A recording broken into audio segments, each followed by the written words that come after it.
లోకమెరుగని దేవుని తీర్పులు అన్న అంశాన్ని ఈరోజు మనం ఆలోచించబోతున్నాం.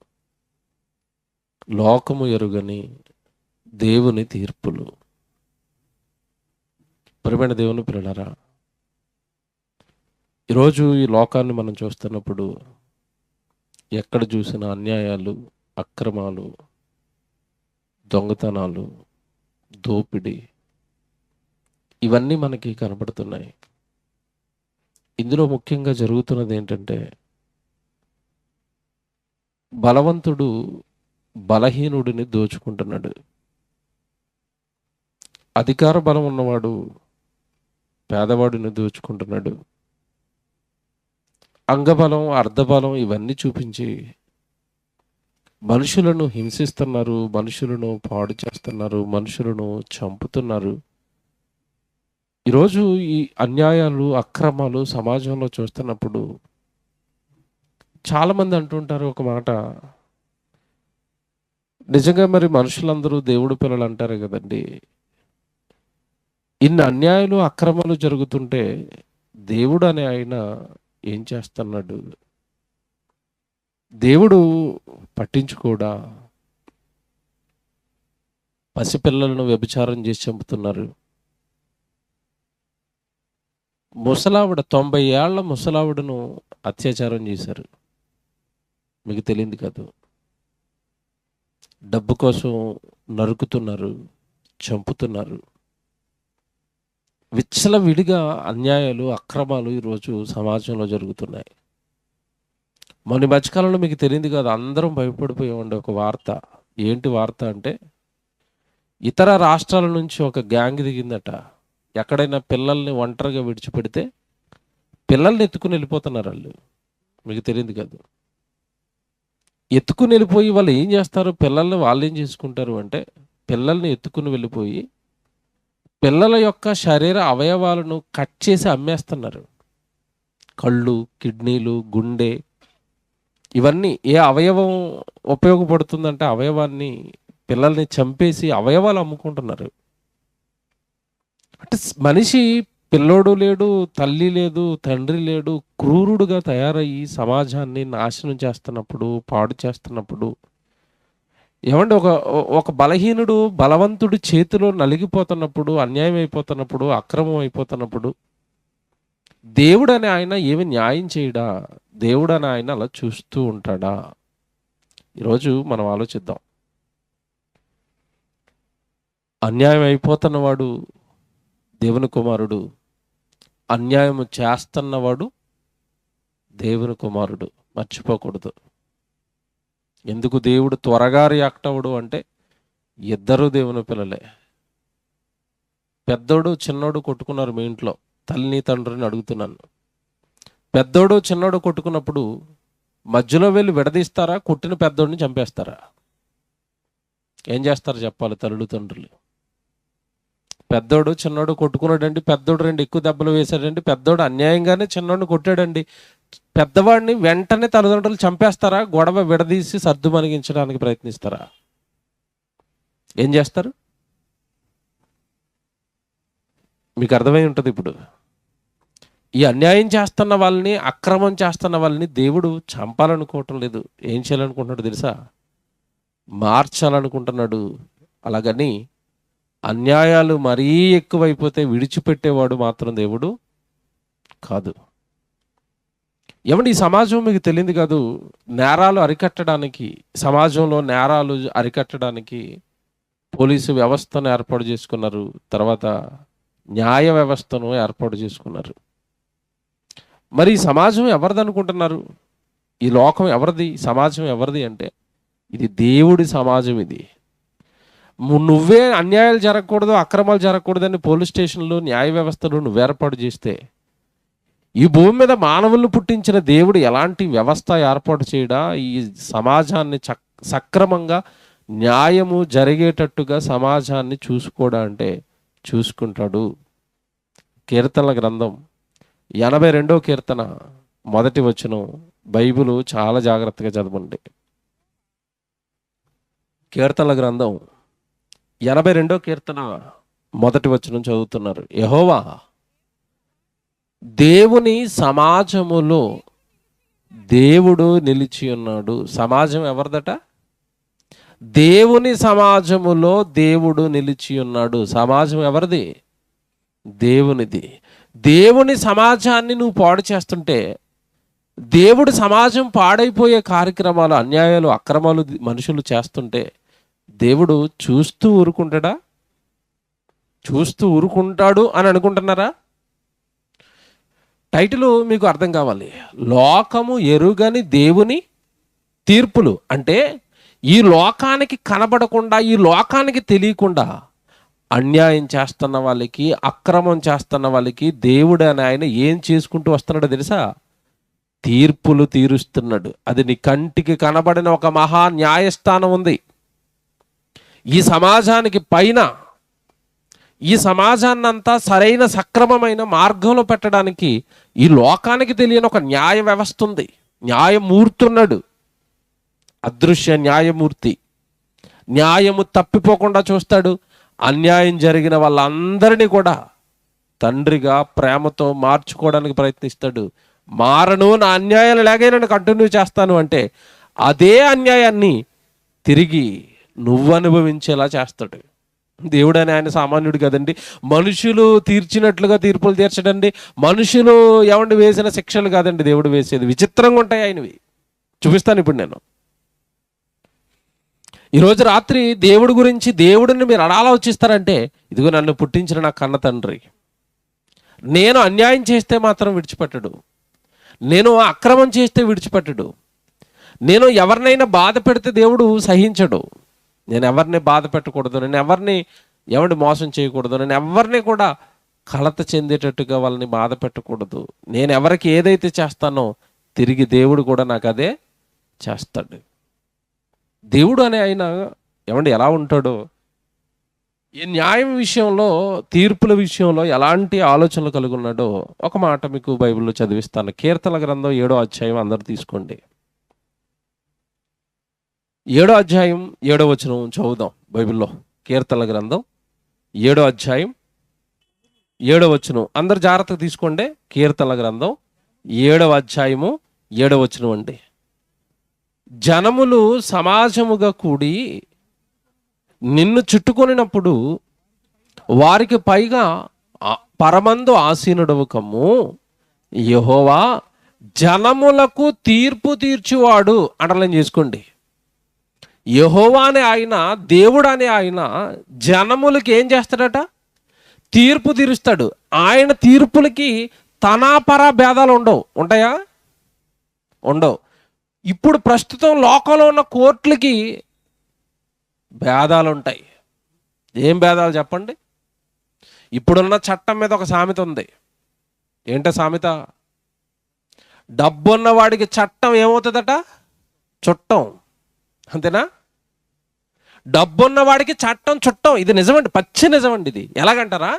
ఏమంటే ఒకప్పుడు మీకు తెలియదు కాదు, హైదరాబాద్ గచ్చిబౌలిలో ఒక అమ్మాయిని లారీ డ్రైవర్లు అతి కిరాతకంగా అత్యాచారం చేసి చంపేశారు. అమ్మాయి పేరు దాసేసి దిశ అని పేరు పెట్టి దిశ చట్టం కూడా తెచ్చింది. ఏది? ఆంధ్రప్రదేశ్ గవర్నమెంట్. Very good. ఆ పిల్లల్ని ఏం చేశారు? అత్యాచారం చేసిన పిల్లల్ని ఏం చేశారు చెప్పండి? ఎన్కౌంటర్లో కాల్చి చంపేశారండి. అప్పుడు సమాజం అంతా చప్పట్లు కొట్టింది. చప్పట్లు కొట్టిందా? చప్పట్లు కొట్టింది. భలే కాల్చేశారండి, భలే చంపేశారండి. నిజమే, వాళ్ళు తప్పు చేశారు, శిక్షించడానికి అర్హులే. నేను వాళ్ళు ఏమీ సపోర్ట్ చేయటం లేదు. కానీ నేను అడుగుతున్నది ఏంటంటే, ఆ లారీ డ్రైవర్ ప్లేస్లో ఒక ఎమ్మెల్యే కొడుకో ఒక మంత్రి కొడుకో ఉండి అత్యాచారం చేశాడు అనుకోండి, ఎమ్మెల్యే కొడుకుని మంత్రి కొడుకుని కూడా అలాగే ఎన్కౌంటర్ చేసి చంపేస్తుందా ఈ చట్టం? చంపేస్తారా? వాళ్ళు పేదవాళ్ళు కనుక, అడిగే దిక్కు లేదు కనుక కాల్చి చంపేస్తే వాళ్ళని ఎలా కాల్చి చంపేశారండి? ఒక ముఖ్యమంత్రి కొడుకు ఒక ప్రధానమంత్రి కొడుకు అత్యాచారం చేశాడు. ఏం వాళ్ళు చేయరా నేరాలు? వాళ్ళ పిల్లలు చేయరండి నేరాలు? చేస్తారా? చేయరా? చేస్తారు. ఏ ఎమ్మెల్యే కొడుకునైనా కాల్చి చంపినట్టుగా వార్తలు ఎప్పుడైనా విన్నారా మీరు? ఏ ముఖ్యమంత్రి కొడుకునైనా కాల్చి చంపారా? అంతెందుకు, మీకు అర్థమైపోద్ది, పేరు చెప్పను కానండి. ఒక సినిమా హీరో ఒక నిర్మాతను తన ఇంట్లో కాల్చి చంపేశాడు. కాల్చాడు, చావలేదునండి, బతికే ఉన్నాడు ఆయన. హీరో సినిమాల్లో పెద్ద పెద్ద డైలాగులు వేస్తాడు, తొడగొట్టేస్తాడు, అన్యాయం జరిగిపోతే అరగంటలో అక్కడ ఉంటానంటాడు. వీడియో కాల్ చేశాడు. ఒక నిర్మాతను షూట్ అండ్ సైట్ అంటే వాడికి ఉన్న రివాల్వర్తో కాల్ చేస్తే అది కేసు అయితే కోర్టులో ఎలా తప్పించుకున్నాడో తెలుసా? అతను ఎలా తప్పించుకున్నాడో తెలుసా? అతను ఫ్యాన్స్ ఇంటే బాధపడతారేమో. మా ఓడికి మెంటలండి, ఎప్పుడేం చేస్తాడో తెలియదు, మెంటలోడు అని చెప్పి కోర్టు నుంచి బయటికి తెచ్చేసుకున్నారు. పిచ్చోడు మా వాడు, అప్పుడప్పుడు ఇలాంటి పనులు చేస్తాడు, కావాలంటే ఎర్రగడ్డ హాస్పిటల్లో సర్టిఫికేట్ ఉంది మా వాడు పిచ్చోడు అని. కాబట్టి వీడు పిచ్చోడు కనుక ఈయన ఏం చేయకుండా వదిలేయండి అని చెప్పి కోర్టు దగ్గర వీడు తను పిచ్చోడు అని చెప్పి ఏమంటే న్యాయ వ్యవస్థను తప్పుదారి పెట్టించి అతను బయటకు వచ్చాడు. ఎందుకు? మాజీ ముఖ్యమంత్రి కొడుకు, కోట్ల ఆస్తి, పైగా హీరో, ఏమండి అతనికి ఫాలోవర్స్, ఫ్యాన్స్ కనుక చట్టం అతనికి ఏమైపోయింది? చట్టం అయిపోయింది, బయటకు వచ్చాడు. మీరు ఎవరైనా కాల్చండి పక్కోండి, తర్వాత రోజే మీకు ఉరిశిక్ష చేసేస్తారు వీళ్ళు. ఏమండి దేవుడు ఇలాంటోడు కాదండి, జాగ్రత్తగా వినండి, దేవుడు ఇలాంటోడు కాదండి. ఇప్పుడు చెప్తాను, బైబిల్లో దేవుడు నండి మనస్సును హత్తుకుంటారండి ఈరోజు మీరు. నిజంగా దేవుడేనండి, ఆయన తీర్పులండి. ఈ మనుషులు తీరుస్తున్నట్టుగా పక్షపాత ధోరణికి సంబంధించిన తీర్పులు ఆయన దగ్గర ఉండవు. కానీ ఒకటి గమనించండి మీరు, దేవుడని ఆయన ఆశీర్వదించేవాడు, దేవుడని ఆయన ప్రేమించేవాడు అని ఇంతకాలం మనం అనుకున్నామేమో. దేవుళ్ళో ఉన్న మరొక గుణం ఏంటంటే దేవుడు జనములకు ఏం చేస్తాడట? తీర్పులు తీరుస్తాడు. అదేనా చదువుకున్నారు? మళ్ళీ చదువుదాం, ఎంత బాగుందండి మాట. 8వ వచనం, యెహోవా జనములకు తీర్పు తీర్చువాడు, యెహోవా నా నీతిని బట్టియు నా యథార్థతను బట్టియు నా విషయంలో నాకు న్యాయము తీర్చును. దేవుడు అనే ఆయనకి కొలమానాలేంటి? దేవుడు అనే ఆయన తీర్పు తీర్చాలనుకున్నప్పుడు అవతల వ్యక్తిలో చూసేవేంటి? న్యాయమును బట్టియు, యథార్థతను బట్టియు, నీతిని బట్టియు, యథార్థతను బట్టి. అదేనంది బైబిల్లో ఉంది, నీతిని బట్టియు నా యథార్థతను బట్టియు నా విషయంలో ఆయన నాకు న్యాయం తీరుస్తాడు. ఈ భూమి మీద మనుషులు ఏర్పాటు చేసుకున్న కోర్టులైతే అధికారమును బట్టియు డబ్బును బట్టియు తీర్పులు తీర్చబడును. అదేనా లోకం. కానీ దేవుడైన ఆయన దేన్ని బట్టి తీర్పులు తీరుస్తాడట? నీతిగా ఉన్నావా లేదా? నీలో నిజంగా నువ్వు చెప్తున్నది యథార్థతేనా? మీకు మాట చెప్తానండి, కోర్టుకి న్యాయం కావాలి అంటే, కోర్టులో న్యాయ వ్యవస్థలో ఎవడు అన్యాయం అవ్వాలన్నా న్యాయం అవ్వాలన్నా కోర్టు దేని మీద ఆధారపడుతుంది చెప్పండి? తీర్పు తీర్చడానికి దేని మీద ఆధారపడుతుంది? ఎంత పెద్ద జడ్జి అయినా చివరికి ఆధారపడేది దేని మీద? సాక్షులు, అంతేనా? ఇప్పుడు ఈ కోర్టులో నిలబడిన ముద్దాయి బాగా డబ్బులు ఉన్నవాడు అనుకోండి, 4-2-3 అబద్ధ సాక్షులను అక్కడ నిలబెట్టేస్తాడు. అతను అబద్ధ సాక్ష్యాలు చెప్పేస్తాడు. కోర్టు వెంటనే అతను ఏమంటుంది? దోషి అయినా సరే ఎలా రిలీజ్ చేసేస్తుంది? నిర్దోషి అని రిలీజ్ చేస్తుంది. జాగ్రత్తగా వినండి, జడ్జి ఎంత గొప్పవాడైనా, ఎంత పెద్ద జడ్జి అయినా అతడు ఆధారపడేది మనుషుల పైన న్యాయం తీర్చడానికి. రైటా? రైట్. ఇప్పుడు దేవుడు అనే ఆయన తీర్పులు తీరుస్తాడు. ఎలా తీరుస్తాడు? మీకు బెస్ట్ ఎగ్జాంపుల్ అర్థం కాడని చెప్తాను. ఇగో నా పక్కన లోదరానే ఉన్నాడు కదా, ఈయన గురించి దేవుడు తీర్పు తీర్చాలనుకోండి, నన్ను అడుగుతాడా? పక్కన అడుగుతాడా? ఈయన గురించి తీర్పు తీర్చాలనుకున్నప్పుడు దేవుడు సాక్ష్యం ఎవరిని అడుగుతాడు? బాగా ఆలోచించి చెప్పండి. ఎవరిని అడగడు. ఎవరిని అడుగుతాడు తెలుసా? లోదరన్నయ్యకు లోపల హృదయం అనేది ఒకటి ఉంటుంది. ఆ హృదయంలో తప్పు చేశాడా ఒప్పు చేశాడా అన్న కేంద్రం అదే. మనిషిని పరిశీలించడానికి కేంద్రం ఏంటి చెప్పండి? రైటా రాంగా, తప్పువా, న్యాయం చేశాడా అన్యాయం చేశాడా అన్నది. ఏమండి పాపం అనేది మనిషిలో ఎక్కడుంటా చెప్పండి? హృదయంలో. ఆ స్కానింగ్ మిషన్ ఏమైనా ఈ రోజు లోకంలో ఉన్న జడ్జి గారి దగ్గర ఉందా? వాడు అబద్ధం చెప్తున్నాడా నిజం చెప్తున్నాడా? జడ్జి గారికి ఏమైనా తెలుసండి? తెలీదండి.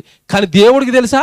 తెలుసు. ఇప్పుడు కిందకి చదవండి, దేవుడు ఏం రాశాడండి బైబిల్, కిందకి చదవండి. ఇప్పుడు 9వ వచనం, ఎలా తీర్పు తీరుస్తావు తండ్రి అంటే సాక్షులతో కాదట. 9వ వచనం, హృదయములను అంతరింద్రియములను పరిశీలించు నీతి కలిగిన దేవా అంటే ఇప్పుడు తీర్పు దేన్ని బట్టి వస్తుంది? హృదయంలో ఏముంది? నేను హత్య చేశానండి, ఇప్పుడు మర్డర్ చేశానండి, జడ్జి గారి ముందుకెళ్ళి అసలు ఇతను నోట్లో వేలు పెడితే కొరకడండి, అమాయకుడండి, అతను జుట్టు చూడండి పక్కకు దూకున్నాడు, ఎంత హోమ్లీగా ఉన్నాడు, మంచివాడండి, అతను మర్డర్ చేయటం ఏంటంటే నేను ఇద్దరితో చెప్పించాను. అప్పుడు జడ్జి గారు ఏమంటారు? నిజమేనండి, అతను మొహమాలయం ఉందండి, సాక్షులు కూడా అతను ఏం చేయలేదు అంటున్నారు కదా, అంత కేసు కొట్టేశాను, ఇంటికి వెళ్ళిపో బాబు అంటారు. ఇప్పుడు దేవుడు ఆయన దగ్గర నిలబడ్డాను నేను. దేవుడు అనే ఆయన నా మొహాన్ని చూసి, నేను వేసుకున్న బట్టలను చూసి, నేను దువ్వుకున్న జుట్టును చూసి కేసులు వేస్తాడా, తీర్పులు తీరుస్తాడా? ఒక్కసారి వాడి హృదయం ఓపెన్ చేయండి అనగానే లోపల ఉన్న తప్పులు, కల్మషం అంతా ఎవరికి కనబడతాయి? దేవుడికి కనబడతాయి. బైబిల్ చూసారండి ఎంత బాగా రాశాడో?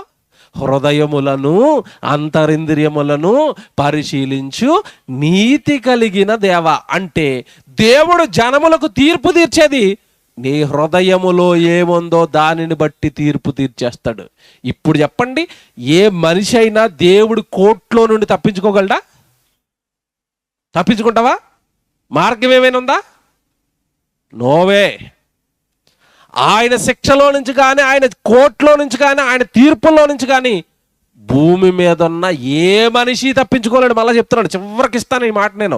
భూమి మీద ఉన్న ఏ మనిషి తప్పించుకోలేడు. ప్రసంగం చివరిలో ఇస్తాను రెఫరెన్స్. ప్రతి మనిషికి దేవుడు భూమి మీద ఈ జన్మను పొందుకొని ఈ ఆరిన నేల మీద జీవించిన ప్రతి ఒక్కడు కూడా దేవుడి న్యాయస్థానంలో నిలబడవలసిందే. వాడు చేసిన తప్పులకు, వాడు చేసిన పాపాలకు పరలోకంలో ఉన్న న్యాయస్థానం ముందు తీర్పు పొందవలసిందే. ఎవ్వడు తప్పించుకోలేడు. అసలు ఛాన్సే లేదు ఆయన కోర్టులో నుంచి తప్పించుకోవడానికి. కానీ ఈ విషయం ఎంతమందికి తెలుసు? భూమి మీద బ్రతుకుతున్న వాళ్ళకి ఎంతమందికి తెలుసు దేవుడు అని ఆయన విచారణ చేస్తాడని, తీర్పులు తీరుస్తాడు అని? 9వ కీర్తన పక్కనే 9వ కీర్తన చూడండి ఎంత బాగుంటుందో. 9వ కీర్తన 7వ వచనం చదువుదాం. 9వ కీర్తన 7వ వచనం నుంచి అండి. యెహోవా శాశ్వతముగా సింహాన ఆసీనుడై ఉన్నాడు. న్యాయము తీర్చుటకు ఆయన తన సింహాసనమును స్థాపించి ఉన్నాడు. ఇంతకీ దేవుడు అని ఆయన సింహాసనం చేసింది దేనికట? న్యాయము తీర్చుటకు. ఇప్పుడు మాట్లాడుతాను మిమ్మల్ని. న్యాయం తీర్చడానికి దేవుడు అని ఆయన సింహాసనం స్థాపించాడట. ఆ సింహాసనం మీద కూర్చుని దేవుడు అని ఆయన ఏం తీరుస్తాడట? న్యాయాధిపతి. ఈరోజు మీకు దేవుడు ఎలా కనపడుతున్నాడు చెప్పండి? వచనాలు అన్నిటి బట్టి ఎలా కనపడుతున్నారు? ఎలా కనపడుతున్నాడు దేవుడు ఇప్పుడు మీకు? జడ్జి గారండి. దేవుడు ఎవరు? జడ్జి. లోకంలో జడ్జిల గురించి చెప్పనా? కొద్దిసేపు చెప్పనా? మీరు గుంటూరులో పాపం చేశారు, ఏదో నరహత్య చేశారు, లేదంటే పక్కనే మీకు ఏదంటే పక్షుల కేంద్రం ఉంది కదా, ఉప్పలపాడు పక్షుల కేంద్రం. 2 పక్షులు రాత్రి మటన్ మొత్తం మీద ఫ్రై చేసుకుని తినేసారు అనుకోండి, 2 కొంగల్ని. మిమ్మల్ని ఎక్కడికి పట్టుకెళ్తారు చెప్పండి? మొదట ఎక్కడికి అడిగెళ్తారు? ముందు పోలీస్ స్టేషను. నెక్స్ట్ మీకు జిల్లా కోర్టు అనో కోర్టు ఉంటుంది, గుంటూరు జిల్లా కోర్టు. అది ఆ కోర్టులో వేస్తారు ఫస్ట్ మిమ్మల్ని. అక్కడ ఒక న్యాయాధిపతి ఉంటాడు, అక్కడ ఒక న్యాయమూర్తి ఉంటాడు, జడ్జి గారు ఉంటారు. అక్కడికి వెళ్తారు. నిజంగా మీరు కొంగలు తినేసారా? అయ్యయ్యో కొంగలు ఎలాగుంటాయని చూడగానే చూడలేదని అంటారు మీరు తినేసి. అప్పుడు నిజంగా ఈ సీసీ కెమెరా ఫుటేజ్ తండి. లేవు సార్ సీసీ కెమెరా ఫుటేజ్. తర్వాత మీరు అంటారు, నేను అసలు ఉప్పలపాడులోనే లేనండి, నేను గుంటూరుకి అవతల విజయవాడలో ఉన్నానండి, కావాలండి ఇవ్వనండి టికెట్లు అంటారు. వృత్తిదే. అప్పుడు జడ్జి గారు ఆధారాలు లేవు కనుక ఈ కేసు నేను ఏం చేస్తున్నాను? కొట్టేస్తున్నాను. పక్షులు తినేసి హాయిగా ఇంటికి వచ్చారు మీరు. ఏమండి మీకు అర్థమవడం చెప్తున్నాను. తర్వాత ఎవరో అన్నారు, లేదండి ఇతను నేరస్తుడే, జడ్జి గారు సరిగా తీర్పు తీర్చలేదని పైకోర్టుకి వేస్తాడు. నెక్స్ట్ పైకోర్టు ఏది చెప్పండి? హైకోర్టు ఉంటుంది మీకు. నాకు తెలిసి మరి ఏపీలో ఎక్కడ కర్నూలులో పెడతారనుకుంటా. కర్నూలు అనుకుంటున్నాను, అంతేనా? గుంటూరు అండి, ఇక్కడే ఉందట, అమరావతిలో. అప్పుడు నెక్స్ట్ కోర్టు అక్కడికి వెళ్తుంది. కేసు అక్కడికి వెళ్తుంది. ఏ కోర్టుకి? హైకోర్టుకి వెళ్ళింది. ఇప్పుడు హైకోర్టులో కూడా సేమ్ మీరు ఏదైనా తప్పించుకున్నారనుకోండి, ఎవరో పక్షి ప్రేమికుడు ఉన్నాడు, లేదు ఇతను ఖచ్చితంగా తినేసాడండి, అక్కడ కూడా న్యాయం జరగలేదు అనుకోండి. తర్వాత మీ కేసు ఎక్కడికి వేస్తాడో తెలుసా? సుప్రీంకోర్టుకి వేస్తాడు. సుప్రీంకోర్టు అనేసరికి ఖచ్చితంగా ఆ కేసును చాలా క్షుణ్ణంగా వాళ్ళు పరిశీలిస్తారు. అక్కడ మీకు గనక శిక్ష పడిపోయింది అనుకోండి, మీరు పక్షులు తిన్నట్టుగా. ఇప్పుడు నేను మాట అడుగుతున్నాను, ఇప్పుడు ఈ కింద ఉన్న 2 జడ్జి గారు ఇచ్చిన తీర్పు తప్ప రైటా? మీకు అర్థమైందా?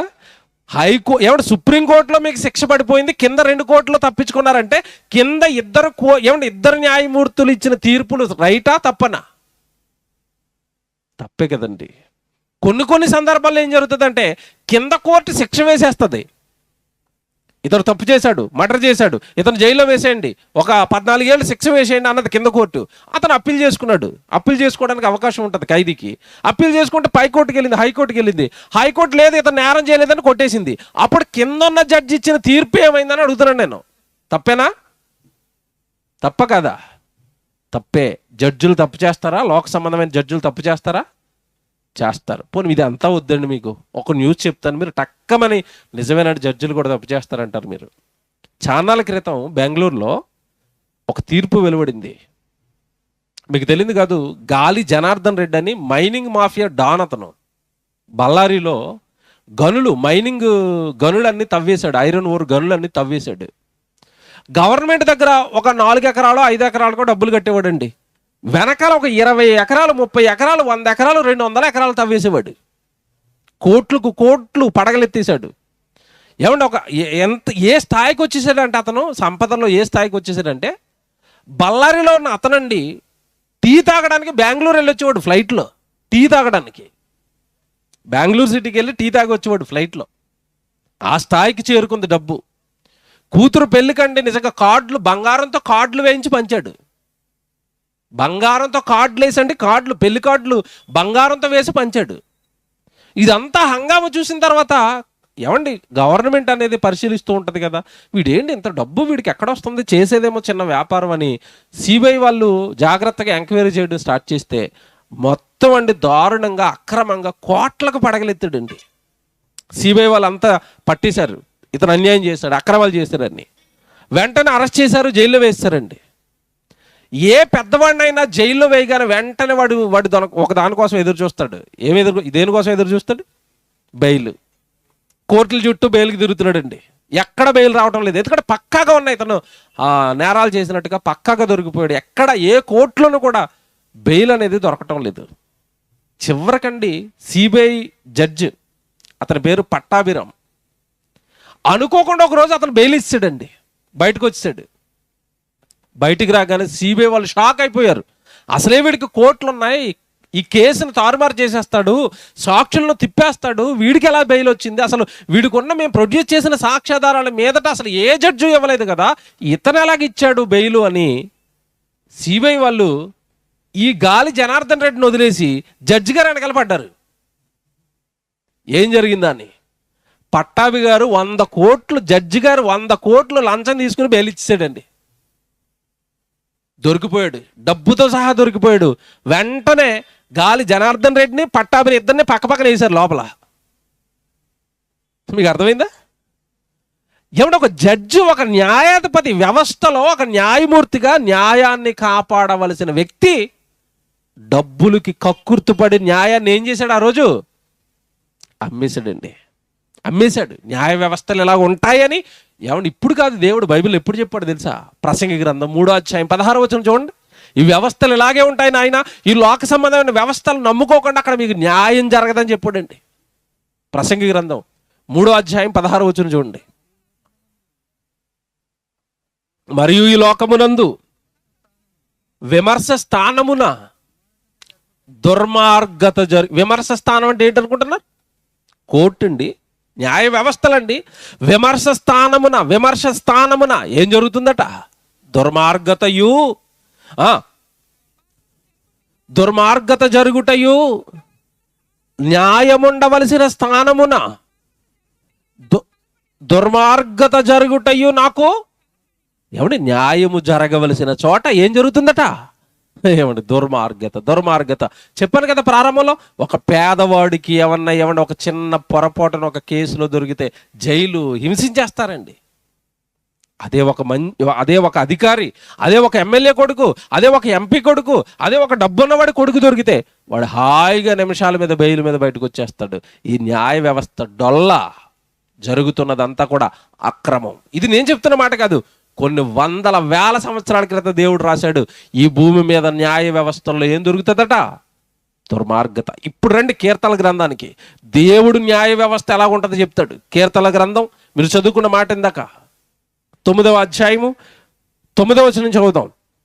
8వ వచనం నుంచి. కీర్తనల గ్రంథం 9వ అధ్యాయము 8వ వచనం చదువుతున్నారు. యెహోవా నీతిని బట్టి లోకములకు తీర్పు తీర్చును, యథార్థతను బట్టి ప్రజలకు న్యాయము తీర్చును. చూసారా ఆయన కొలమానాలు? చూసారా ఎలాగున్నాయో? నీతి, యథార్థత ఇవన్నీ ఎక్కడ ఉంటాయంటే మనిషి హృదయంలో ఉంటాయి. వాటిని బట్టి దేవుడు అని ఆయన తీర్పులు తీరుస్తాడు. అయితే కింద మా చూడండి, ఎంత ఆశ్చర్యం వేస్తుందండి. 9వ వచనం, నలిగిన వారికి తాను మహాదుర్గమును. మీరు నలిగిపోయారా? ఈ లోకంలో బలవంతుడు ఎవడైనా మిమ్మల్ని నలిపేస్తున్నాడా? అధికార బలంతో, అండబలంతో మిమ్మల్ని ఎవడైనా హింసిస్తున్నాడా? మిమ్మల్ని ఎవడైనా తొక్కేస్తున్నాడా? మిమ్మల్ని ఎవడైనా అన్యాయానికి గురి చేస్తున్నాడా? అలా నలిగిపోయిన వారందరికీ పరలోకంలో ఉన్న దేవుడు ఎవరట? మహాదుర్గము. న్యాయమూర్తి ఆయనే. ఆయనే నీకు న్యాయం చేస్తాడు, ఆయనే నిన్ను కాపాడతాడు, ఆయనే నిన్ను లేవనెత్తుతాడు, ఆయనే సరైన న్యాయాన్ని నీకు జరిగిస్తాడు. ఓపికతో ఆయన పాదాల దగ్గర ఉండు.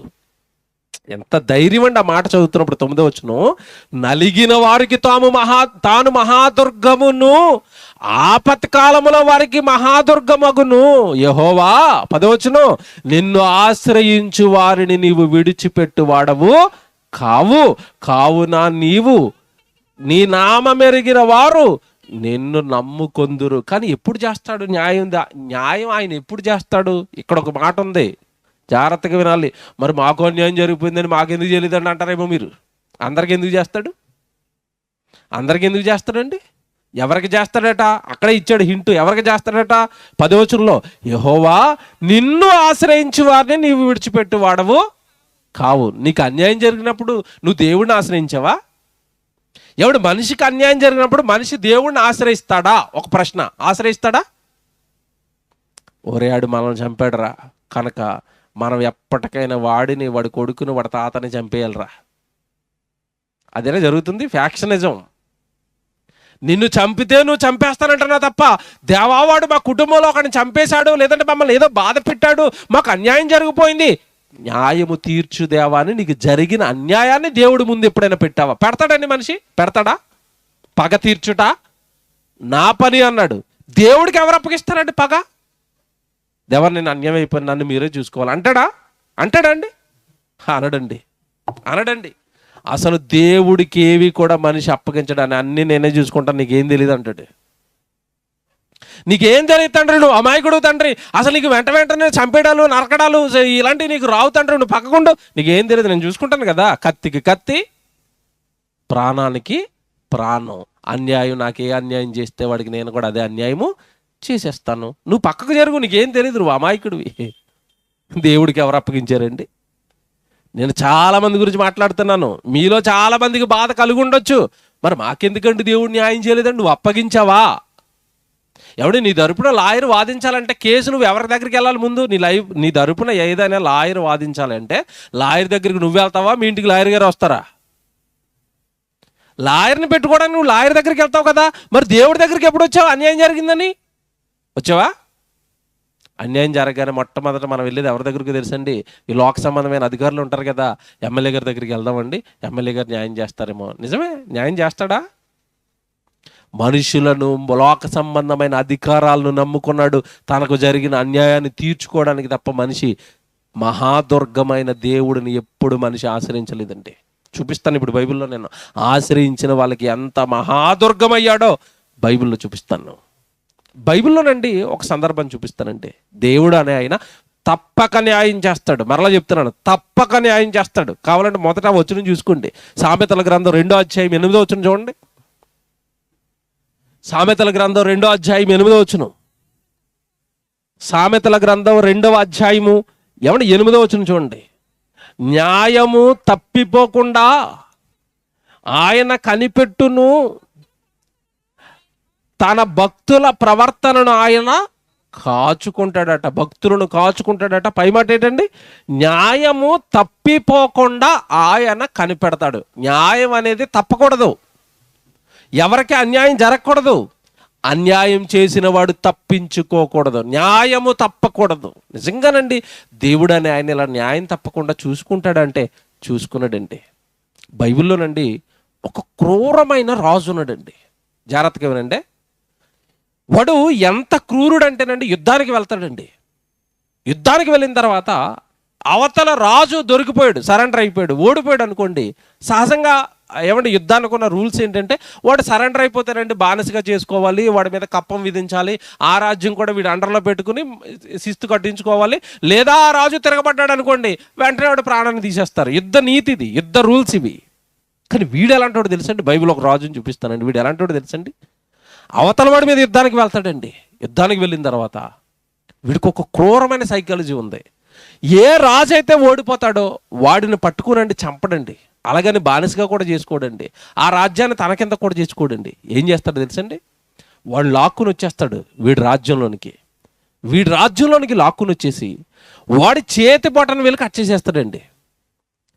చేతికున్న 2 బొటన వేలు కట్ చేస్తాడు, కాళ్ళకున్న 2 బొటన వేలు కట్ చేస్తాడు.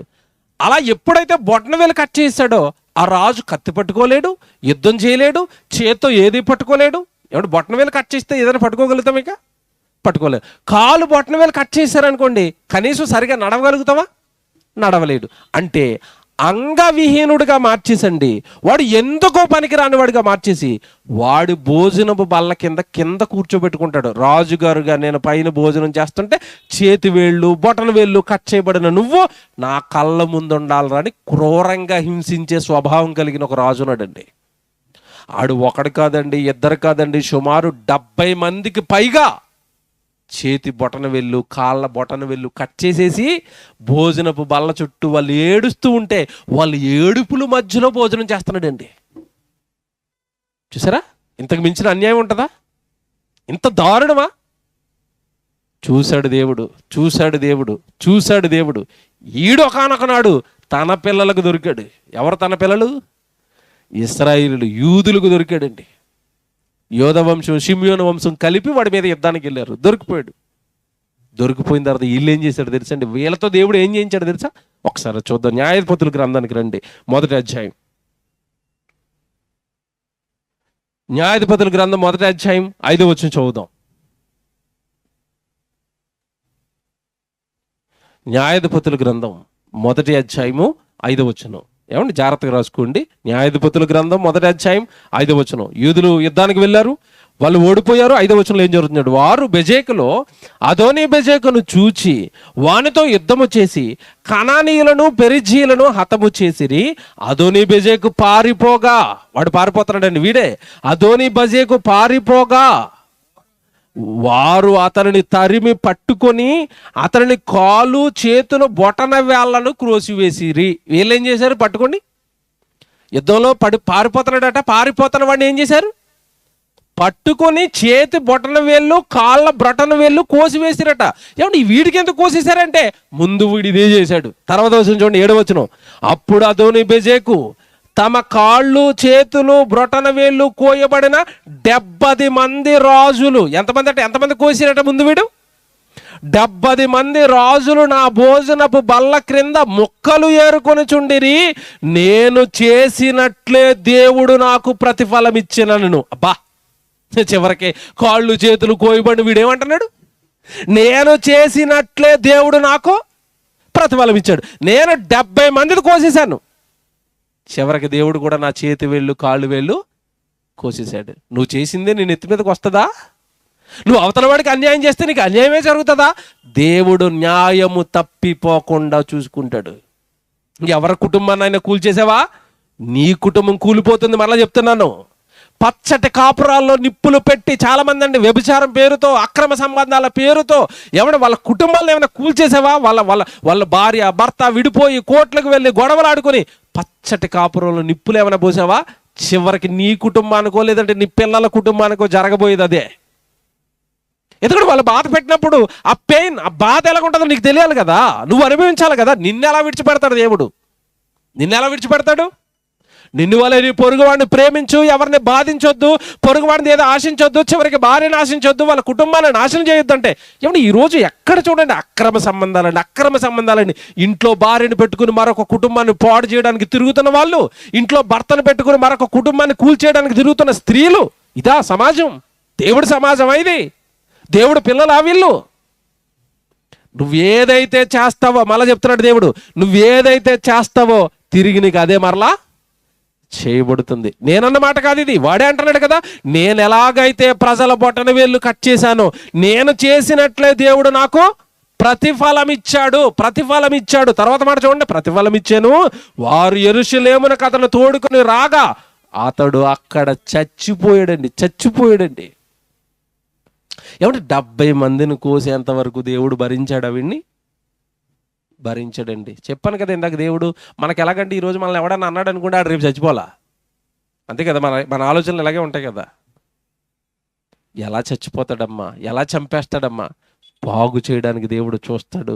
ఒకటో వాడు కత్తిరించాడు, రెండో వాడిని కత్తిరించాడు, ఇదేంట్రా, అన్యాయం ఏంట్రా, ఇలా కోస్తున్నావేంట్రా, పాపం రా చెప్పాడు, మూడో వాడికి చెప్పాడు, నాలుగో వాడికి చెప్పాడు, ఐదో వాడికి చెప్పాడు, 70 మందిని కోసేంత వరకు చూశాడు, చివరికి విడి కోసాడు. దేవుడు న్యాయము తప్పిపోకుండా యెహోవా చూస్తాడు. కీర్తనల గ్రంథం 7వ అధ్యాయం ఇలాంటి పనులు చేస్తున్న వాళ్ళందరి గురించి ఏమంటున్నాడు చూడండి. కీర్తనల గ్రంథం 7వ అధ్యాయం 15వ వచనం చూడండి. కీర్తనల గ్రంథం 7వ అధ్యాయం 15వ వచనం, వాడు గుంట త్రవ్వి దానిని లోతు చేసి ఉన్నాడు. గుంట తవ్వాడు, 70 మందిని కాళ్ళు చేతులు ఎవడు పోగొట్టేటంత గుంట తవ్వాడు. తాను త్రవ్విన గుంటలో తానే పడిపోయెను. చూసారా, వాడు ఏదైతే చేశాడో వాడికి అదే చేయబడిందా? వాడు తలంచిన చేటు వాని నెత్తి మీదకే వచ్చింది. అసలు ఏంటండి ఇది? బొటన వేళ్ళు కోయటం ఏంటంటే ఎక్కడైనా విన్నారా మీరు? కాళ్ళ బొటన వేళ్ళు, చేతుల బొటన వేళ్ళు కోయటం ఏంటండి ఎక్కడైనా విన్నారా? అంటే అవయవ అంగహీనుడిగా మార్చి వాడు భోజనపు బల్ల దగ్గర ఏడుస్తూ ఉంటే ఒక రాక్షసానందం పొందాడు. వాడు చేసిన చేటు, వాడు చేసిన కీడు, వాడు చేసినదే వాడు తలంచిన చేటు చివరికి వాడి నెత్తి మీదకి వచ్చింది. యేసుప్రభు అన్నాడండి ఒక మాట, మీ అందరికీ తెలుసు, కత్తి పట్టుకున్నవాడు కత్తితోనే నశిస్తాడు, పోతాడు. నువ్వు ఏదైతే పట్టుకుంటున్నావో, ప్రేమ పట్టుకుంటున్నావా, తిరిగి దేవుడు నీకు ప్రేమే ఇస్తాడు. పగతో రగిలిపోతున్నావా, చివరికి నీకు మిగిలేదు కూడా పగే. ఏమని అవతల వాడికి ద్రోహం చేయాలి, అన్యాయం చేయాలని ఈ మనసుతో రగిలిపోతున్నావా, చివరికి నీకు జరిగేది అన్యాయమే, ద్రోహమే. దేవుడు అని ఆయన తీర్పు తీరుస్తాడు. మళ్ళీ చెప్తున్నాను, తీర్పులు తీరుస్తాడు, న్యాయాన్ని తప్పనివ్వడు. మన బ్రతుకులో నుండి అన్యాయాలు ఉన్నాయా, అక్రమాలు ఉన్నాయా, అన్యాయాలు ఏమైనా అవతల వాడిని పాడు చేయడానికో, అవతల వాడిని బాధ పెట్టడానికో నీ హృదయం ఏమైనా నిన్ను ప్రేరేపిస్తుంది, రాత్రి చెప్తున్నాను ప్లీజ్ అండి, భయంకరమైన తర్వాత జీవితం భయంకరం. మళ్ళీ చెప్తున్నాను, తర్వాత జీవితం భయంకరం. దేవుడి చేతిలో పడిపోతాం. దేవుడు వేసే శిక్షలు తట్టుకోలేము. దేవుడి చేతిలో పడిపోయిన తర్వాత, ఆయన శిక్షలు వేసిన తర్వాత నీ జీవితం అంతా కన్నీరు మున్నీరు అయిపోతుంది. ఇప్పటికైనా ప్లీజ్ అలాంటి హృదయాలు మనలో ఏమైనా ఉంటే వద్దండి. ఎవరికి అన్యాయం చేయకూడదండి, ఎవరికి అక్రమం చేయకూడదండి, ఎవరిని తప్పుడు దృష్టితో చూడకూడదండి, ఎవరి ఎడల మన లోపల మత్సరం కలిగి ఉండకూడదండి, ఎవరి ఎడల పగ కలిగి ఉండకూడదండి, ఎవరి ఎడల విరోధ భావం కలిగి ఉండకూడదండి. దేవుని పిల్లలు, పరలోకంలో ఉన్న కన్న తండ్రి పిల్లలు అని అందరికీ ప్రేమ పంచుతున్నావా, చివరికి నీకు దక్కేది ఏంటో తెలుసా? ప్రేమ.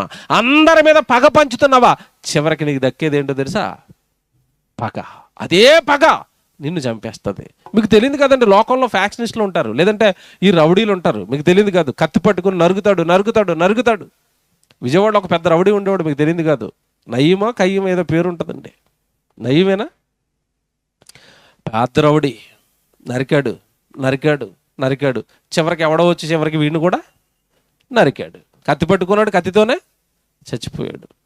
పెద్ద ఉగ్రవాదులు, తీవ్రవాదుల గురించి మాట్లాడితే మీకు తెలియదు కాదు. ప్రభాకర్ అని పిల్లే పెద్ద ఉద్యమం లేపాడు, చంపుతానన్నాడు, నరుకుతానన్నాడు. చివరికి వాడిని కూడా కాల్చి చంపేశారు. సద్దాం హుస్సేన్ అలా చచ్చిపోయాడు, మీకు తెలియదు కదా, ఎలా చచ్చిపోయాడు?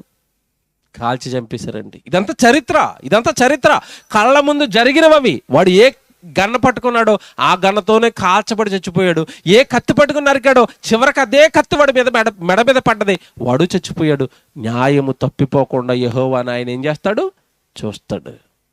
సమాజానికి, జనములకు ఆయన న్యాయముగా తీర్పులు తీరుస్తాడు. నువ్వేది చేసావో అదే నీ నెత్తి మీదకి వస్తుంది అంటున్నాడు. ఇలాంటి సందర్భం బైబిల్లో ఒకటి ఉంది, మీకు తెలియదు కాదు, జ్ఞాపకం చేస్తాను, మీకు తెలుసదంతా. బైబిల్లో ఇశ్రాయేలును పరిపాలించమని దేవుడు ఒక రాజుకు అధికారం ఇచ్చాడు. ఆహాబు మంచి భార్య. ఆహాబు భార్య ఎవరు? యెజబెలు. మంచి జంట, సూపర్ జంట అన్నమాట ఇది. వాడు ఒకానొక రోజు అధికారం ఇచ్చాడు రాజుగా ఏలమని ఆహాబుకి దేవుడు ఇశ్రాయేలు మీద అధికారం ఇస్తే, వాడు ఒక పేదవాడు ఉన్నాడండి నాబోతు. పేదవాడికి ఒక చిన్న ద్రాక్ష తోట ఉందండి, చిన్న ద్రాక్ష తోట. దాని మీద బ్రతుకుతున్నాడు. అది పితృరాజ్య తోట, నానిచ్చాడు. అది వాడు నగరకు ఆనుకుని ఉంది. ఒకానొక రోజు ఇల్లు అన్నాడు నాబోతుతో, ఈ ద్రాక్ష తోట నాకు కావాలి అన్నాడు. వాడన్నాడు, అయ్యా మీరు రాజు కదా, నేను పేదవాడిని కదా, నాకు ఉన్నదే చిన్న స్థలం, దీని మీద నా జీవనం కొనసాగిస్తున్నాను, ఇది నా పిత్రార్జితం, మా నాన్న జ్ఞాపకంగా ఉంచుకున్నాను, దీని మీదే నేను బ్రతుకుతున్నాను, నేను ఇవ్వలేను, ప్లీజ్ సారీ అన్నాడు. ఇప్పుడు ఒక రాజు అయ్యి ఉండి వాడు అమ్మను అన్నప్పుడు ఏం చేయాలి చెప్పండి? సర్లే మరి అమ్మను అంటున్నావు కదా, ఊరుకాను ఊరుకోవాలి. వీడు ఊరుకోలేదండి. ఇంటికి వచ్చి ఏం చేశాడు తెలుసా? మూతు ముడుచుకొని అన్నం తినకుండా మంచం మీద పడుకున్నాడట. ఏమంటే సహజంగా మూత ఎవరు ముడుచుకుంటారు చెప్పండి? ఆడపిల్లడా మగపిల్లడా? ఈ పురుషుడా స్త్రీయా చెప్పండి మూతి ముడుచుకున్నాడంటే? రాజయ్యుండి మూతి ముడుచుకొని అన్నం తినకుండా మంచం మీద పడుకున్నాడట. అప్పుడు అమ్మగారు సీన్లోకి వచ్చింది. నాకు నిజంగా అనిపించిందంటే ఆవిడ స్త్రీ, ఈడు పురుషుడేమో, రివర్స్. అమ్మగారు నడుచుకుంటా వచ్చింది. ఏమై రాజు పడుకున్నావు మూతి ముడుచుకుని అంటే, ఇలా నాకు అవమానం జరిగిపోయింది, నాబోతనే వాడు ఉన్నాడు, నేను ద్రాక్ష తోట అడిగాను ఇవ్వలేదంటే, అప్పుడు అదంటుంది యెజబెలు, నువ్వేమైనా సామాన్యుడు అనుకుంటున్నావా? ఈ రాజ్యానికి నువ్వెవరో? రాజు. రాజయ్యుండి నువ్వు అడిగితే వాడి స్థలం ఇవ్వలేదా? మన అధికారం ఇప్పుడు వాడి మీద జులిపిద్దాం, మన బలం ఏంటో చూపిద్దాం ఇప్పుడు వాడికి అని. యెజబెల్ అండి దేవుడు పేరు పెట్టడం కూడా. ఏమంటే దానికి ఎవరు పేరు పెట్టారు కదండి యెజబెల్ అని? కరెక్ట్ యాప్ట్ అండి, కరెక్ట్ పేరు కరెక్ట్ అండి దానికి. ఎంత దారుణానికి ఒడిగట్టిందో మీకు తెలియదు కదా. ఏం చేసింది అనుకుంటున్నారు? ఆ పేదవాడు అమాయకుడైన అతని మీద అబద్ధ సాక్షులను పలికించి చేయరాని దైవనేరం ఒకటి చేశాడని చెప్పి సమాజం మధ్యలోనికి తీసుకుని వచ్చి ఆ అబద్ధ సాక్షుల సాక్ష్యంతోనండి ఎవడ ప్రజలతో తీర్పులు తీర్పించి రాళ్లతో కొట్టించి చంపించేసిందంటే చచ్చిపోయాడు, అన్యాయం అయిపోయాడు. మీకు మాట చెప్పనండి, అలా ఎవరి రక్తమైన అన్యాయంగా భూమి మీద ఒలికింది అనుకోండి, ఆ రక్తం దేవుడికి ఏం చేస్తా తెలుసా? మొర పెడతాది.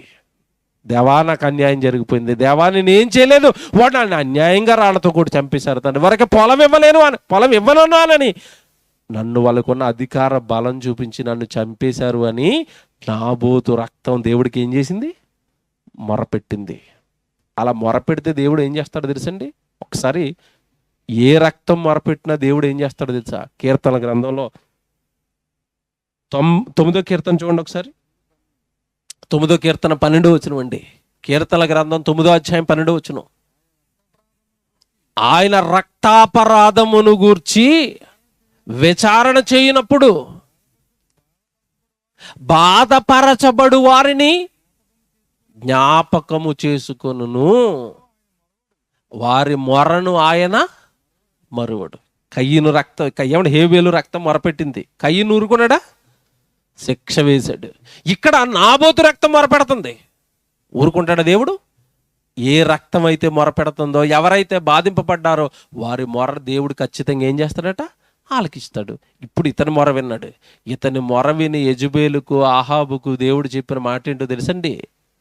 మీరు ఎక్కడైతే నాబోతు రక్తాన్ని మీరు చిందించి అతని ప్రాణాన్ని తీశారో, పేదవాడి పక్షాన దేవుడిగా ఇప్పుడు నేను దిగాను యుద్ధానికి. దేవుడిగా నేనున్నాను. ఇప్పుడు నాబోతు పక్షాన న్యాయం తీర్చడానికి నేనున్నాను. మిమ్మల్ని ఎవడు కాపాడుతాడు? ఇప్పుడు ఎవడు దేవుడు దిగాడు అనుకోండి, భూమి మీద మనిషికి దిక్కుంటుందా? దిక్కుంటుందండి? నాబోతు పక్షాన దేవుడు దిగాడు. రాజే రానియే అల్లాడిపోయారండి దేవుడి దెబ్బకి, అల్లాడిపోయారు. వాళ్ళకి ఏలియాతో చెప్పించింది ఏంటో తెలుసండి? ఎక్కడైతే నాబోతు రక్తాన్ని మీరు ఒలికించారో అక్కడే కుక్కలు వచ్చి మీ రక్తాన్ని నాగుతాయి, ఇది నేను మీకు విధించిన తీర్పు అన్నాడంతే. ఎలాగుంది శాసనం? జడ్జి ఎంత బాగున్నాడు?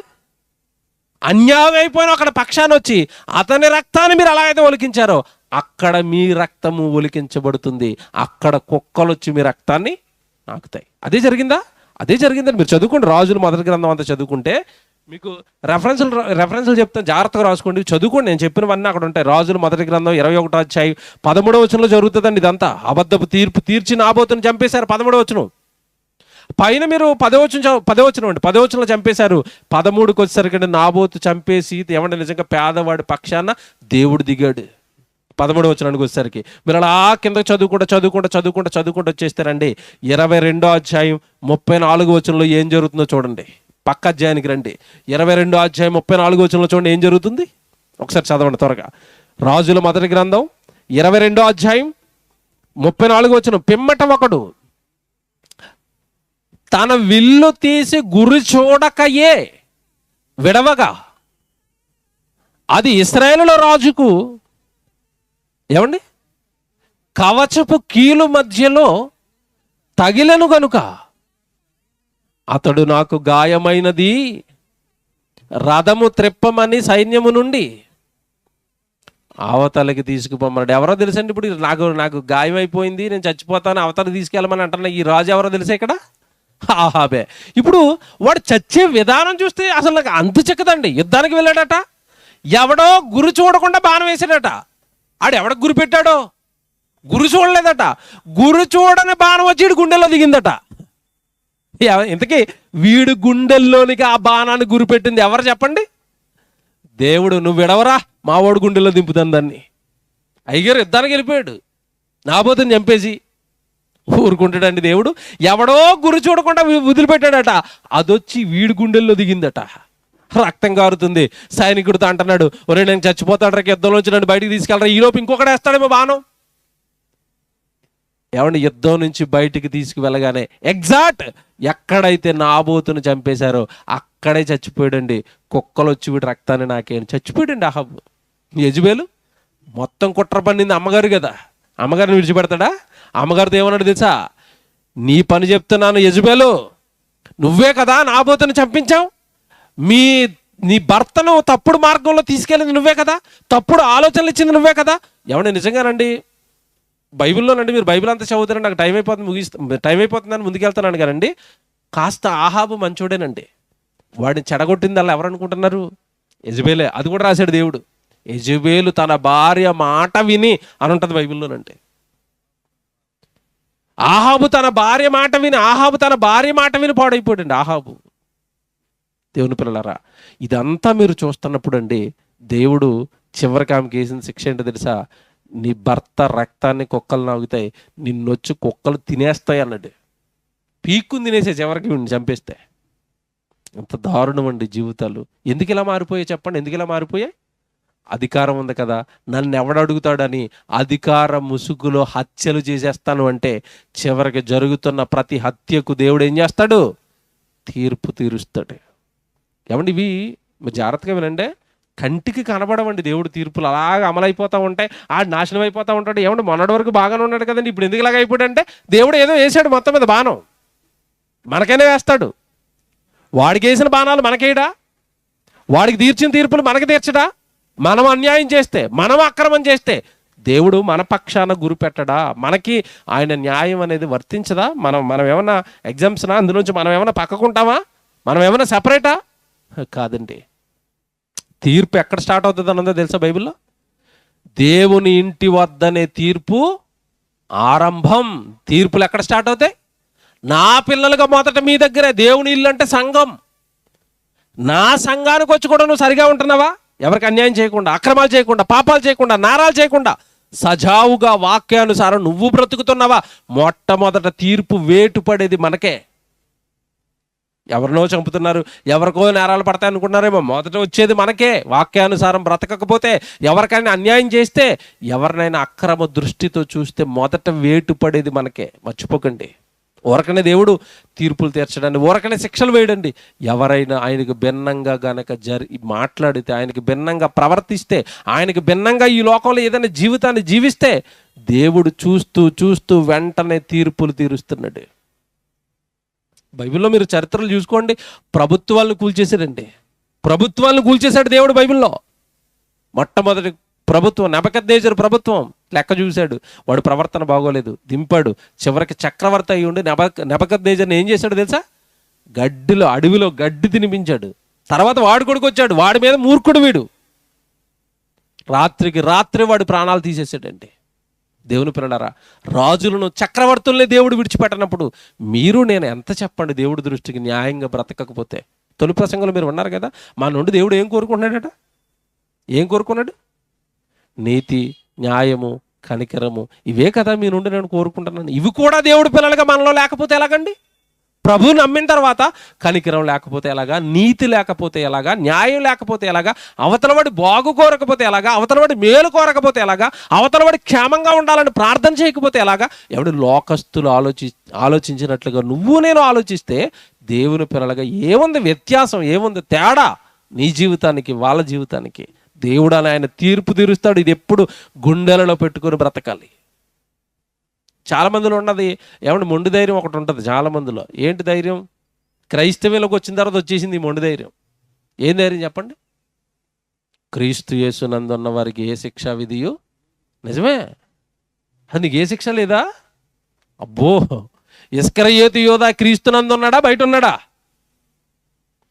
అడుగుతున్నాను, జాగ్రత్తగా వినండి. ఇస్కరియోతు యోధా క్రీస్తునందు ఉన్నాడా బయట ఉన్నాడా? బయట ఉన్నాడు. బైబిల్లో ఇంకో సందర్భం చూపించిన, మత్తయి సువార్త 7:21 చదువుతున్నప్పుడు అక్కడ ఒక జనాంగం వచ్చారు. ఆ జనాంగం వచ్చి అంటున్నారు, ప్రభువా నీ నామాన మేము దెయ్యాలను వెళ్ళగొట్టలేదా? నీ నామాన మేము ప్రవచనాలు చెప్పలేదా? నీ నామాన అద్భుతాలు సూచక్రియలు చేయలేదా? అన్నీ ఎవరి పేరట చేశారట? నీ యందే ఉన్నాం, నీ పేరటే చేశాం. చివరికి ఆయన అంటున్నాడు, అక్రమము చేయువారులారా నా యొద్ద నుండి పొండి, గెట్ అవుట్ అన్నాడు. ఇప్పుడు వీళ్ళెందుకు క్రీస్తులో ఉన్నవాళ్ళా బయట ఉన్నవాళ్ళా చెప్పాలి నాకు? ప్రభువా అంటున్నారంటే క్రీస్తు నమ్మారా నమ్మలేదా? నమ్మిన వాళ్ళే గెట్ అవుట్ అంటే నిన్ను నన్ను ఏమంటే వెల్కమ్ పరలోకం అంటాడా? అన్యాయాలు చేస్తే, అక్రమాలు చేస్తే. తీర్పు ఇంటి వద్దనే. క్రీస్తు యేసునందు ఉన్న వారికి ఏ శిక్షా విధియు లేదంటే అర్థం ఏంటంటే, నువ్వు ప్రభులోనికి వచ్చిన తర్వాత ఆ పాపపు కార్యక్రమాలన్నిటికీ నీకు పరిశుద్ధత ఇచ్చాడు, పవిత్రుని చేశాడు. పవిత్రుని చేసిన తర్వాత ఆ పరిశుద్ధతను, ఆ పవిత్రతను కాపాడుకొని బ్రతికిన వాడికి శిక్ష ఉండదు.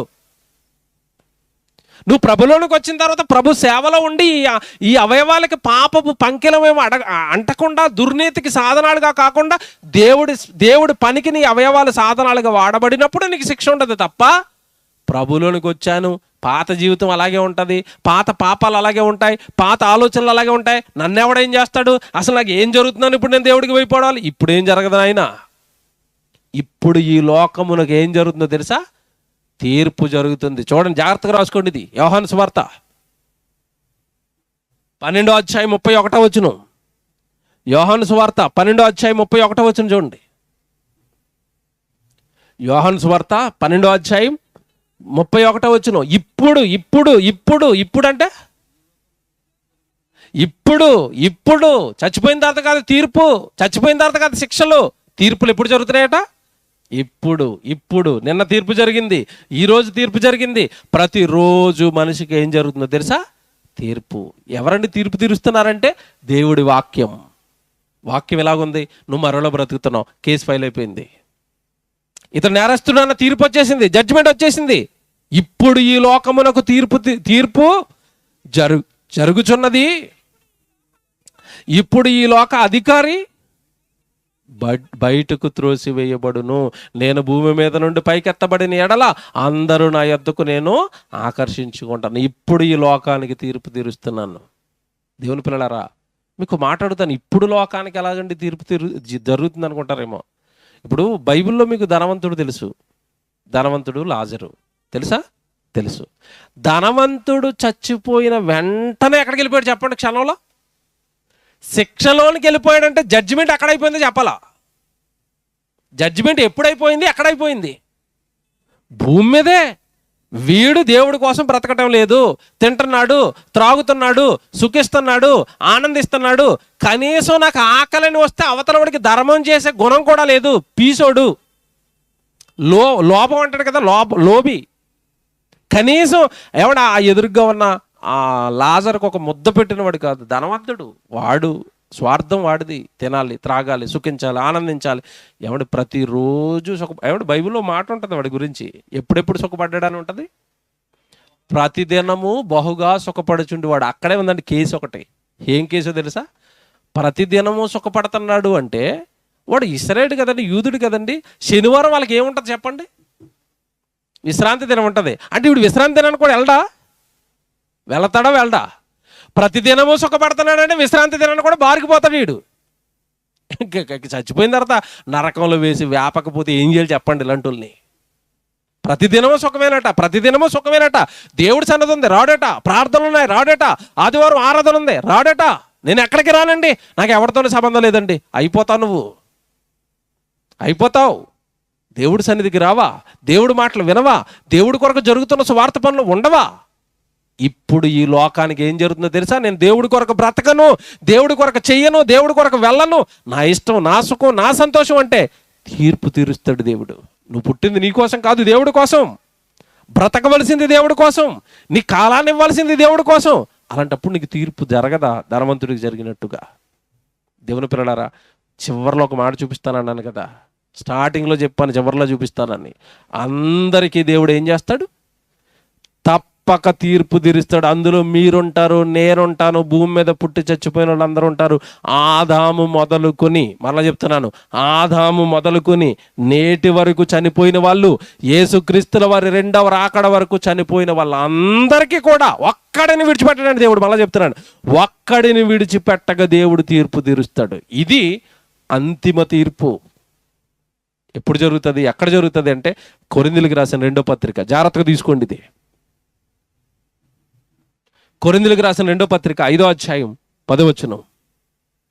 కొరింథీయులకు రాసిన 2వ పత్రిక 5వ అధ్యాయం 10వ వచనం. జాగ్రత్తగా రాసుకోండి, ఇది బాగా ఆలోచించండి. ఇక్కడ దేవుడు చెప్తున్న మాట, కొరింథీయులకు రాసిన 2వ పత్రిక 5వ అధ్యాయం 10వ వచనం. ఎందుకనగా తాను జరిగించిన క్రియల చొప్పున, అండర్లైన్ చేసుకోండి, అవి మంచివైనను సరే చెడ్డవైనను సరే, దేహముతో జరిగించిన వాటి ఫలమును ప్రతి వాడును అన్నాడా, కొందరు అన్నాడా?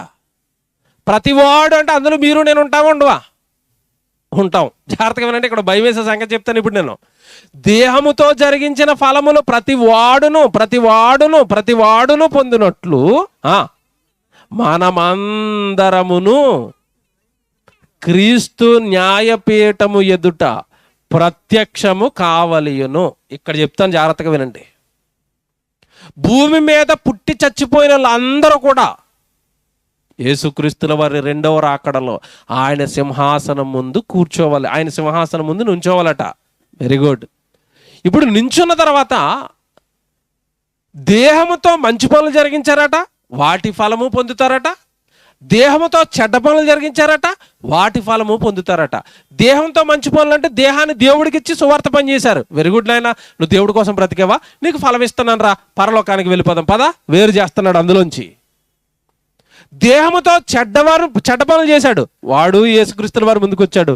ఒరే, నీకు దేహం ఇచ్చింది చెడ్డ పనులు చేయడానిక, వ్యభిచారాలు చేయడానిక, దొంగతనాలు చేయడానిక, నేరాలు చేయడానిక, లోకంలో సుఖపడుతూ తిని త్రాగి బ్రతకడానిక నీకు ఆ దేహం ఇచ్చాను. ఆ దేహంతో నాకేం చేశావు? ఏ కార్యక్రమాలు లేవు తండ్రి. అయితే వీడిని వేసేయండి. ఎక్కడా? పాతాళంలో. ఇప్పుడు చెప్తాను ఒక సీక్రెట్, జాగ్రత్తగా వినండి. చాలామంది అండి తప్పులు చేస్తారండి, పాపాలు చేస్తారు. పాపాలు చేసి తప్పులు చేసి ఎవరికి దొరకకుండా మేనేజ్ చేస్తారండి. చేస్తారా చేయరా? చేస్తారు. అసలు వాళ్ళ మొహం చూసి వీడు ఎలాంటోడా అని మనకు అసలు తెలీదు. పైకి ఎలా ఉంటాడంటే అసలు ఏమి తెలియని అమాయకుల్లాగా, యేసుప్రభు మొహంలాగా, కరుణామయుడి మొహంలా ఉంటుంది. వాడి క్రూరత్వం, వాడి లోపల హృదయంలో ఉన్న భయంకరమైన నేరాలు, వాడు చేసిన పాపాలు అసలు మనకి ఎవ్వరికీ తెలియదండి. చాలా బాగుంటారు. ఒకప్పుడు దొంగలు అనేసరికి మీకు తెలియదు కాదు, కత్తులు ఇక్కడ పెట్టుకుని లింగి పైకెత్తి ఏమంటే ఇక్కడ పెద్ద పెద్ద ఘాట్లు పెట్టుకుని అమ్మో దొంగరా అనేవారు. ఇప్పుడు దొంగలు ఎలాగుంటున్నారు చెప్పండి? స్మార్ట్గా వాడు ఇన్షర్ట్ చేసుకుంటాడు, టై కట్టుకుంటాడు, వెనకాల ఉంటుంది కత్తి, నీకు కనపడదు, వాడు దొంగే. అసలు ఎవడ దొంగో ఎవడ దొరో అసలు మనుషులు ఈ రోజు అంతుపట్టలేకపోతే, ఎవడు మంచోడో ఎవడ చెడ్డోడో అసలు తెలియటం లేదండి. పక్కోడికి తెలియకుండా పాపాలు దాచావు, పక్కోడికి తెలియకుండా పెద్దోళ్ళ మేనేజ్ అయిపోయావు. లోపలంతా పాపం పెట్టుకుని, లోపలంతా ఎప్పుడు వాక్యానికి లోబడక, పాపపు జీవితాన్ని విడిచిపెట్టగా, ప్రజల ముందుకు వచ్చేసరికి మాత్రం గొప్పవాడిగా, ఏదో ఏమండి నిజం మంచివాడిగా నటిస్తున్నావు. ఇప్పుడు చెప్తాను, జాగ్రత్తగా వినండి. ఇప్పుడు యేసుప్రభు న్యాయపీఠం ఎదుట ఈ తీర్పులు తీరుస్తున్నప్పుడు ఎవరున్నారు చెప్పండి? అక్కడ ఎవరున్నారని చెప్పాడు యేసుప్రభు? ఎవరున్నారు అక్కడ? పుట్టి చచ్చిపోయిన వాళ్ళందరూ అక్కడే ఉన్నారు. వాళ్ళందరి ముందు నిన్ను పట్టుకొస్తున్నాడు. 1 by 1 కదా అక్కడ తీర్పు, 1 by 1 వాళ్ళందరి ముందుకు నువ్వు వచ్చావు. వాళ్ళందరూ ముందుకు వచ్చిన తర్వాత వాళ్ళందరూ నేను చూస్తున్నాడు. ఈయన మన ఉప్పరపాడులో మా ఇంటి పక్కన ఉండేవాడు కదా. అవును, ఎవరో వచ్చారు. అలా రాగానే యేసుప్రభు వీడి జాతకం తీయండి అన్నాడు. అప్పుడు యేసుప్రభు నీ జాతకం చెప్తుంటే మొత్తం పాపాలే ఉన్నాయి. చూస్తున్న వాళ్ళు ఏమనుకుంటారు చెప్పండి అప్పుడు? అబ్బా, మా ఇంటి ముందే ఉండేవాడురా, రోజు బైబిల్ పట్టుకుని వెళ్ళేవాడురా, ఈడింత పాపాలు చేశాడా, మాకు తెలియలేదు ఎప్పుడు. యేసుప్రభు అందరి ముందు నీ పాపాలు బట్ట బయలు చేస్తుంటే ఎలాగుంటుంది చెప్పండి? మనిషికొని ఒక బలహీనత ఏంటో తెలుసండి?